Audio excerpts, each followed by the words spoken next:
contar un poco de cuál es nuestra situación respecto de los nematodos intestinales y de fasciola hepática en equinos de nuestra región, que es la región de Cuyo, y en este caso incluimos principalmente a las provincias de Mendoza y San Juan en los estudios que venimos realizando. Eh, Acá en esta presentación, en los autores pongo a los principales investigadores del CIPAR que venimos trabajando en este tema. Dos de ellas, Dayana Godoy y yo, estamos realizando nuestra tesis doctoral, somos candidatos a tesis doctoral, estamos en las últimas etapas, pero bueno, la peor etapa, así que nos falta poquito, pero ya casi estamos. Y bueno, el doctor Mary Sierra, que es el director de nuestro centro de investigación, y la veterinaria Lorena Logarzo, que le puse Lotena, pero no lo quise cambiar Lorena, perdón, porque se me iba a tildar más la compu. Y acá en la siguiente, si es que se quiere cambiar, no sé dónde, ahí. Podemos ver a cada uno de nosotros trabajando y tratando con equinos. La verdad que a cada uno de nosotros nos apasiona mucho este animal, así que lo hacemos aparte de con mucha curiosidad por la investigación, también lo hacemos con mucho amor. Y quería mostrar fotos de nosotros porque, bueno, casi nunca las mostramos y somos todos nosotros los que venimos trabajando en esto hace muchos años. Eh, Les voy a comentar primero de cuál es la situación de fascioliasis en nuestra provincia, bueno, haciendo un pequeño resumen de la situación global. Sabemos que es una parasitosis que está extendida en todo el mundo, no se lo voy a contar a la gente de Perú que lo saben muy bien, que produce pérdidas tanto a nivel de salud pública como a nivel de producción, en el caso de los animales de producción, y no hasta hace mucho se consideraba a nuestros equinos como no muy buenos reservorios, incluso hasta no hace tantos años atrás se creía que en el equino la fasciola no completaba el ciclo biológico, entonces no tendría un rol como reservorio y no tendría un rol tampoco como para su salud en sí. Eh, entonces, bueno, ¿qué pasa con las fascioliasis en general en nuestra región y en Argentina en general? Está presente en todas las provincias excepto Tierra del Fuego. Tenemos una amplia variedad de caracoles limneidos que la pueden transmitir. Tenemos a Galba truncatula, que es la más eficiente transmisora de esta enfermedad presente en nuestra provincia y en nuestra región. A Limnea beatrix y Limnea neotrópica también, que como ya sabemos, esta enfermedad sin la presencia del caracol no se da, entonces es muy importante saber cuáles son los hospedadores intermediarios presentes en cada región para conocer cuál pues, es la probable situación epidemiológica local. Y con respecto a la prevalencia en nuestra región de rumiantes y equinos, principalmente lo que es Mendoza, San Juan y La Rioja, hemos visto prevalencias altas, tanto en caballos, asnos y mulas, que van desde entre el 20% de los animales al 100% de los animales parasitados, mediante el diagnóstico coproparasitológico. O sea, hablando de una técnica no tan sensible, esa es la prevalencia local. ¿Y qué pasa con el panorama global? Bueno, para grandes rasgos esto sería lo que está publicado en la literatura de la fascioliasis en equinos alrededor del mundo, y vemos que los asnos serían los más representados a nivel global como afectados por fascioliasis, seguidos por los caballos y luego las mulas. Pero hay que tener en cuenta también que, bueno, cuáles son los países que más han trabajado en esta investigación, que principalmente son países donde los asnos o los burros son los animales de trabajo y que significan y que tienen un rol muy importante a nivel social. Entonces, bueno, también está sesgado, digamos, la cantidad de trabajos presentes por eso. Y también, bueno, por lo que podemos ver en la literatura, sabemos que aparentemente los asnos serían los más afectados o los clínicamente más afectados por fasciola. Faltan todavía trabajos confirmarlos, seguidos por las mulas y luego los caballos. ¿Qué hicimos en Mendoza hace unos años ya?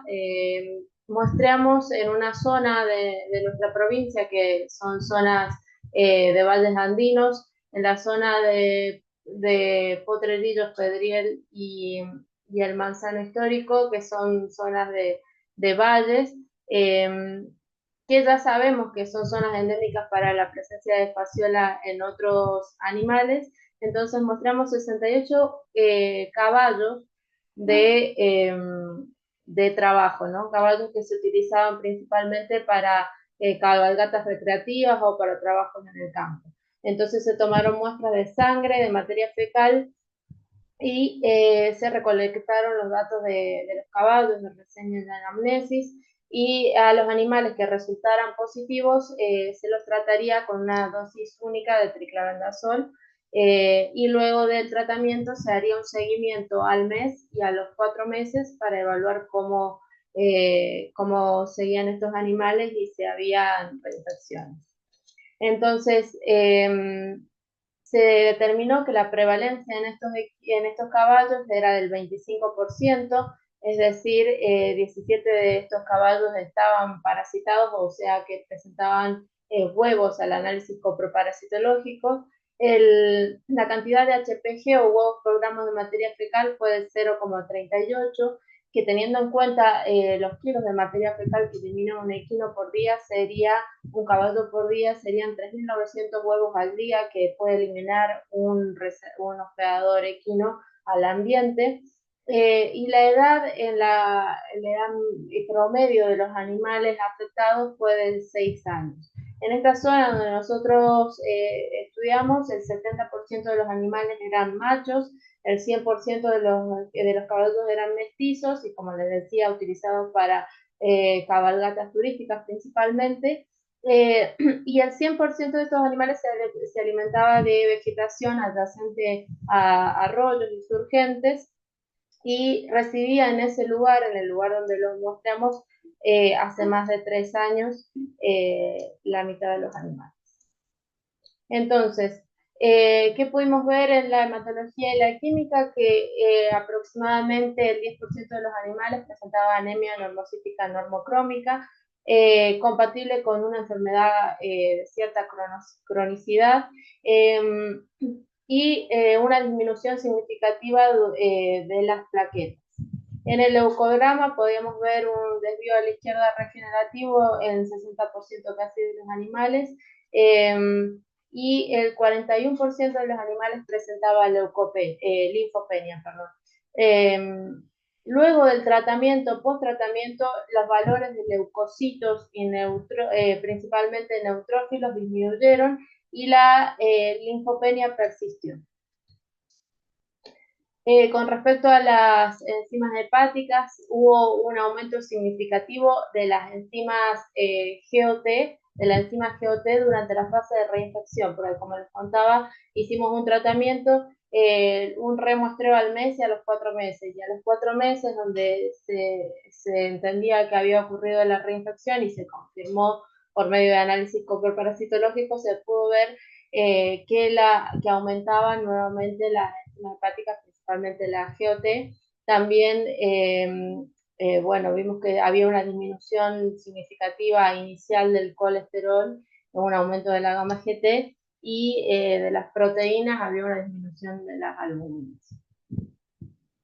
Entonces, al inicio teníamos el 25% de animales parasitados. Luego del tratamiento, cuando fueron negativos al coproparasitológico, hubo una mejora en parámetros hematológicos y bioquímicos, y luego de 4 meses se produjo reinfección de estos animales que continuaban en ese lugar expuestos a ese mismo ambiente, y retornaron esas alteraciones en plaquetas, colesterol, enzimas hepáticas que habíamos visto en un principio. Lo que sí, la linfopenia persistió, pero bueno, eso lo podemos asociar principalmente al hecho de que la fascioliasis puede producir una inmunomodulación en los animales que afecta.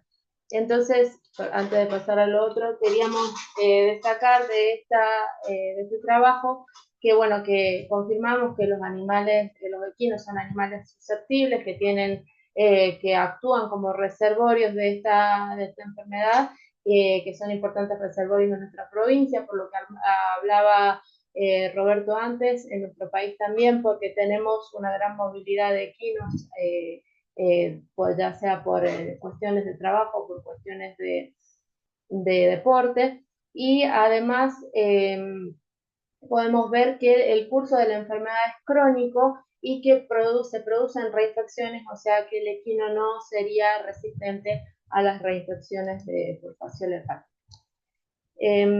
Y bueno, y acá les muestro un poco de lo que hemos visto alrededor de los años. Este es un gráfico que va desde el 2011 al 2024, en el cual muestreamos más de 1.000 equinos en toda nuestra región, en las regiones tanto andinas como las regiones más de llanura que están hacia el este de nuestra provincia, y en todas las regiones pudimos encontrar presencia de nematodos intestinales, principalmente huevos de nematodos tipo estronquilidos, y también en algunas zonas pudimos encontrar oxiuris, paráscaris asociados, bueno, paráscaris asociados a potrillos principalmente, pero alrededor de los años se ha mantenido constante la presencia de los nematodos intestinales en nuestra región. Acá vemos, con respecto al sexo, vemos que los celestes son machos y las naranjas hembras. Entonces ahí podemos ver que depende de la época, había más o menos afección de uno u otro, pero según estudios estadísticos no había diferencias estadísticas significativas entre la afección de machos y hembras, por lo menos en el muestreo que hemos hecho en esta región. Pero viendo que hay presencia de estronquilidos en nuestra región, pero la media de huevos por gramo de estos huevos tipo estronquilidos es de 1 a 60 huevos por gramo. Entonces vemos que es una carga muy baja la que presentan esta parasitosis en nuestra provincia. Y si tenemos en cuenta cuáles son los umbrales que están sugeridos para realizar la desparasitación, vemos que es a partir de los 200 huevos por gramo de huevos tipo estronquilido que se propone tratar a los equinos. Y nuestra región se encontraría dentro de las de baja eliminación de huevos de tipo estronquilidos al ambiente.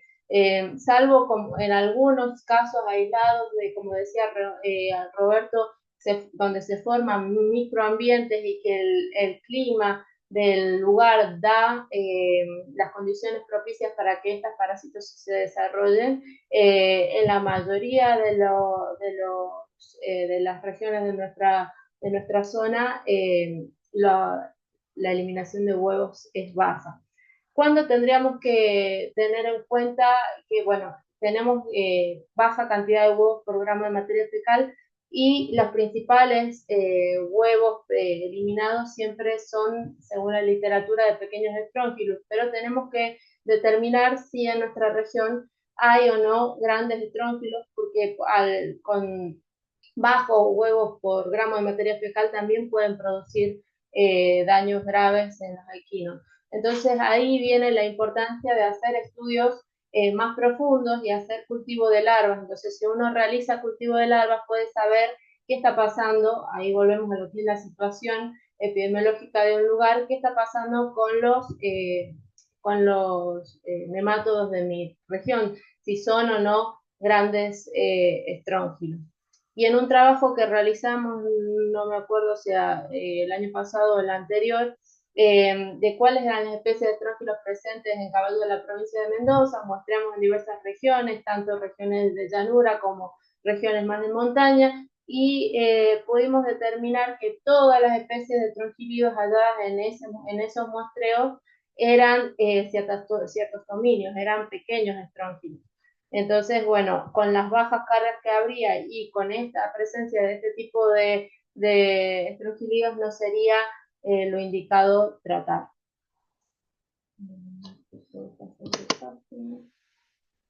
Y eso sería todo. Muchas gracias. No sé si tienen alguna pregunta.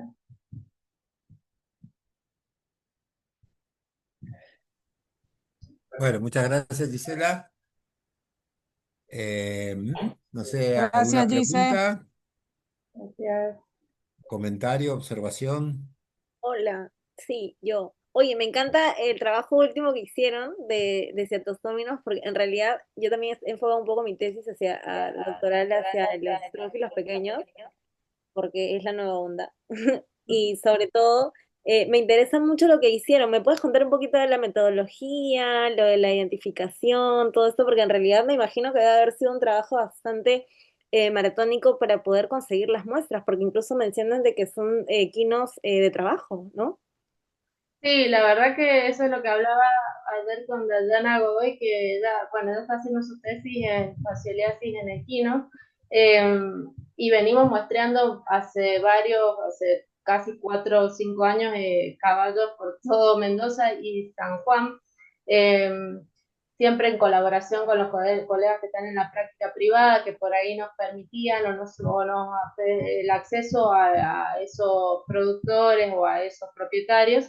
Entonces realizábamos, sí, el muestreo a campo, directamente del recto. Generalmente teníamos las instalaciones necesarias para, o no, por medio de sujeción de los propietarios, tomábamos la muestra del recto, lo manteníamos como mostrabas vos, en las bolsitas refrigerados hasta que llegaban al laboratorio. Se hacía primero un coproparasitológico, y ahí va una variante de lo que hacen en otros lugares, que hay mucha carga de huevos en materia fecal.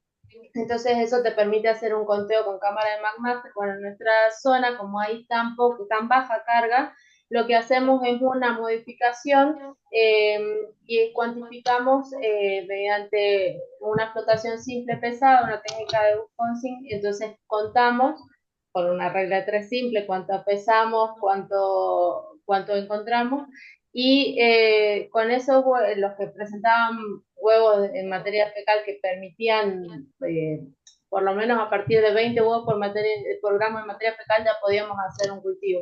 Entonces se hicieron cultivos de larvas, que es simplemente colocar la materia fecal, la temperatura de humedad, eh, a temperatura constante durante alrededor de 15 días. Eh, y bueno, cuando llega al estadio L3 se puede identificar perfectamente de qué especie de estrofilido se trata. Entonces, bueno, en ese trabajo que hicimos de algunas regiones donde presentaban un poquito más de huevo que nos permitían el desarrollo de larvas, ahí encontramos principalmente, o sea, únicamente en realidad, géneros de ciertos tonos. Qué bonito. Me encantaría que puedas compartirme un poco de la identificación morfológica, porque hasta el conteo de las células intestinales y la doble cutícula llegué. Sí. Entonces, me ayudaría mucho esa información y muy interesante, y muchas felicitaciones porque en realidad es un trabajo muy bonito, se nota que es un trabajo muy apasionado, entonces yo creo que eso siempre son de las cosas que llegan más lejos, ¿no? Cuando uno hace las cosas con el corazón. Muy Bueno, bien, te dejo para gracias. que sigas preguntando. Sí, Alberto. Hola, soy Paula, la novia de Alberto. Estaba escuchando la charla y me surgió una duda y no soy veterinaria, claro, porque seguramente capaz que es una burrada lo que pregunto.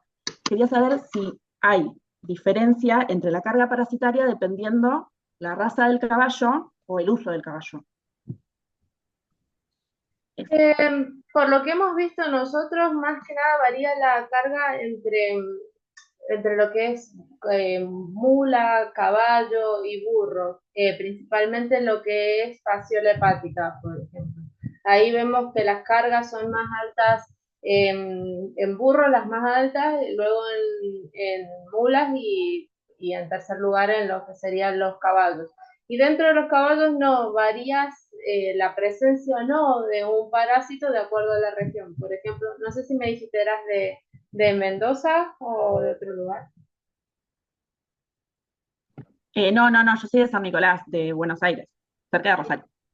Eh, en nuestra zona, en Mendoza, lo que sería la zona de capital, lo que es de la ciudad de Mendoza, Generalmente no encontramos fasciola hepática porque no están dadas las condiciones para que se desarrolle el hospedador intermediario, que es un caracol, y que emita, bueno, la forma infectante para que se infecten los caballos. Entonces, principalmente en ciudad encontramos solamente un tipo de parásitos que son parásitos estrongilidos o también podemos encontrar oxiurus. Eh, pero en zonas más de montaña encontramos ahí sí fasciola hepática, donde mostraba las prevalencias tan altas, y bueno, y nuevamente estrongilidos, y en esas zonas hay acá algunas regiones que generan unos microclimas, microambientes, como puede ser la zona de la Carrera, que tienen un clima especial, una vegetación especial, entonces permite que el ciclo de estos parásitos, que tienen una fase de vida libre que es bastante lábil en el ambiente, puedan soportar las condiciones y llegar a infectar a los animales, y ahí sí hay cargas un poco más altas, cargas que justificarían una desparasitación. Muchas gracias.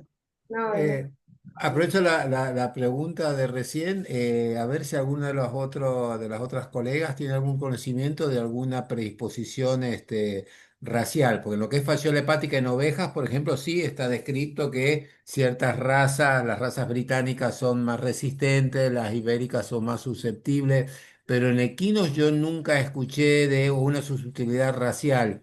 Pero no sé si alguna de las colegas o alguien ha leído alguna información al respecto, que tal o cual raza sea más o menos susceptible. Si alguien tiene ese dato. No, ¿No? Yo nosotros no, pero tampoco. sí por el objetivo de crianza y eso asociado al manejo. Pero propiamente como raza y significancia sí, no. Pero asociado a objetivo de crianza por el manejo. Sí, tampoco Bien. tengo conocimiento de ningún estudio de esos que Ajá. diferencien carga parasitaria por raza. Ajá. Muy Sí, poco. digamos, digamos, lo que hemos visto nosotros es más que nada por el ambiente y obviamente por el manejo. Pero interesante, ¿no? Ver, por ahí uno pensaría que quizá habría alguna diferencia. Lo voy a investigar un poco. No es que voy a hacer una línea, pero hacer una revisión, por ahí que sea el pura sangre más susceptible a tal o cual cosa, más que nada por el origen geográfico de las distintas razas, ¿no? A ver si hay una diferencia entre árabes y pura sangre, por ejemplo, no sé. Pero bueno, interesante la pregunta, Lo que yo pero... sí estoy arrancando es una línea de investigación en el caballo peruano de paso. O sea, por la Ah, experiencia que yo tengo, principalmente es en el pura sangre carrera. ajá. Entonces, ya este ciclo he arrancado un poco con caballo de paso, ya así como con toda. Entonces, cuando tenga la suficiente data, me imagino que se podrá comparar y conversaremos en un poco tiempo al respecto. Bien, gracias. Bueno, no sé si Roberto, algo... Sí. Roberto, ahí quizás en la parte de las razas tendrías que ver los núcleos de producción de las distintas razas. Por ejemplo, nosotros tenemos más caballos criollos, tenemos pequeños núcleos de animales de salto, pequeños núcleos de animales de polo, caballos de carrera, pero en general, por ejemplo, en Mendoza abunda más el criollo, la mula, que la mula sí han encontrado, acordate, están los estudios, pero es como que yo no recuerdo haber leído ninguna susceptibilidad en cuanto a raza en caballos. Habría que Ujú, ver cómo se dan las otras provincias donde tienen otro tipo de concentración de caballos, qué sé yo. En Buenos Aires tienen zonas muy delimitadas de pura sangre, de salto, árabe y así, como vos decís, quizás ahí sería más enriquecedor arrancar. Pero ajá. bueno, necesitaríamos ayuda de los colegas de Buenos Aires. Ajá. Bueno, ahí surgió una nueva línea de investigación a raíz de la pregunta. Está bueno. Bueno, Está bueno muchas eso. gracias. Muchas gracias. Bueno, no sé si hay alguna otra pregunta. Sí hice yo una de curiosa nomás para sí, la taxonomía de los ciatostómidos. ¿Qué clave usaste? La usamos carga. varias en realidad, todas las que encontrábamos, incluso papers, habían algunos papers que, bueno, que aparte de contar las células, porque viste que, no sé si lo has visto, que no siempre se ven las células intestinales. Entonces hicimos una combinación primero de calor y yodo, como para que se estire bien la larva y te quede teñida. Si no se veía, la medíamos también. Tenemos el micrómetro calibrado, entonces medimos la distancia de la cola de la larva a la punta de la vaina. Bueno, hacemos varias medidas y ahí entre todos sacamos, pero las que están disponibles las usamos todas. Bien, bien, bien. Veo que Igual, estamos teniendo los mismos problemas con estas larvas que se mueven, que se mueren, Sí, sí. Nosotros, porque se enrollaban mucho, por ahí no te dejaban ver, eh, probamos las dos cosas y funcionó calentarlas y con yodo también. Bien, bien, bien. Hay unas claves que creo que lo, Sí, hay unas claves que creo que lo comenté en mi grupo alguna vez, que me dio el doctor Tolosa, que eran unas claves británicas, si mal no recuerdo, muy viejas, era un papiro. Era excelente y lo perdí. Pero yo creo que en estos temas de morfología amerita hacer búsquedas muy para atrás, porque obviamente ahora la morfología la están dejando mucho de lado se han publicado cosas muy importantes, pero ya están perdidas en sótanos por ahí. Pero yo creo que amerita. Voy a buscar en algunos libros muy viejos que he recibido a ver si ahí aparece algo, pero yo creo que deberíamos apuntar ahí para lo que es morfología. Por ahí, Laura, ahí dejo mi mail, si querés mandarme un mail y yo te mando todas las que usamos. y ahí copié, a ver si lo tengo. Ah, no, es la carátula con nombres nomás, pero ahí copio tu mail entonces. Entonces ahí mando un mensajito y en el chat y pongo el mail para cualquiera que quiera que le pasen un trabajo o que quieran hacer alguna consulta, yo les paso. Bueno, si no hay más preguntas, bueno, cualquier cosa se comunica la gente que obviamente de Mendoza o la que interesa lo que estamos haciendo al mail cipar.umasa@gmail.com. La doctora María José puso su mail, no sé si lo querés decir. Sí, Sí, ahí lo puedo ponelo copiar en igual en el chat, ¿no? Ah, bueno. Y bueno, la idea, realmente esto fue la idea es comenzar, este es el primer webinar, empezar a trabajar más profusamente con la gente de Perú, que hace, digamos, hace muy poco que hemos empezado. Y bueno, dada la hermandad que hay entre Argentina y Perú, creo que es importante seguir con estos trabajos. Y bueno, invitar a quien quiera sumarse a esta iniciativa. Y bueno, estaremos en contacto y le avisaremos de futuras. La idea es empezar a hacer capacitaciones, obviamente empezar, este fue el primer webinar que hacemos, así que la idea es empezar a hacer más, porque no todo en la vida es TikTok, pero bueno, pueden, pueden seguirme en TikTok también. Así que bueno, no sé si dice Paula, María José, ¿alguien quiere hacer algún comentario? Yo quiero agradecerles a todos por la participación, tanto a los disertantes como a los asistentes. Agradezco esta iniciativa.